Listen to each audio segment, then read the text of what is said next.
ঝালকাঠির কাঠালিয়ায় তিনবারের সাবেক প্রধানমন্ত্রী ও বিএনপি চেয়ারপারসন বেগম খালেদা জিয়ার আশু রোগ মুক্তি কামনায় দোয়া ও মিলাদ মাহফিল অনুষ্ঠিত হয়েছে। সোমবার বিকেলে পূর্ব ছিটকি দারুল কোরআন তওয়াবিয়া হাফেজি মাদ্রাসায় এই আয়োজন করে মাদ্রাসা কর্তৃপক্ষ।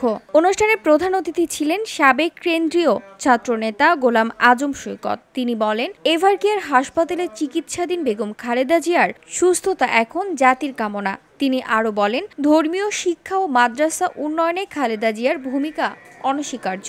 আলিম সমাজের জন্য তিনি সবসময় সহায়ক ছিলেন বলেই আজ দেশব্যাপী দোয়া হচ্ছে। আজকে আমরা যে নেত্রীর জন্য আজকে দোয়া চাচ্ছি, আজকে দেখেন সারা বাংলাদেশ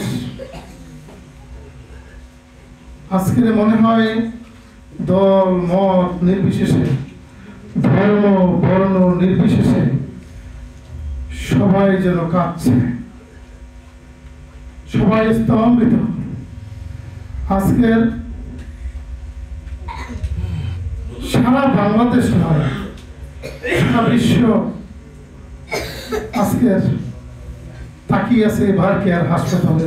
দোয়া পরিচালনা করেন মুফতি নাজরুল্লাহ বিন তৈয়ব। মাহফিলে স্থানীয় মুসল্লি, শিক্ষক, অভিভাবক ও শিক্ষার্থীরা অংশ নেন। মাদ্রাসা কর্তৃপক্ষ জানায়, খালেদা জিয়ার আরোগ্য কামনায় তারা ভবিষ্যতেও দোয়ার আয়োজন চালিয়ে যাবে।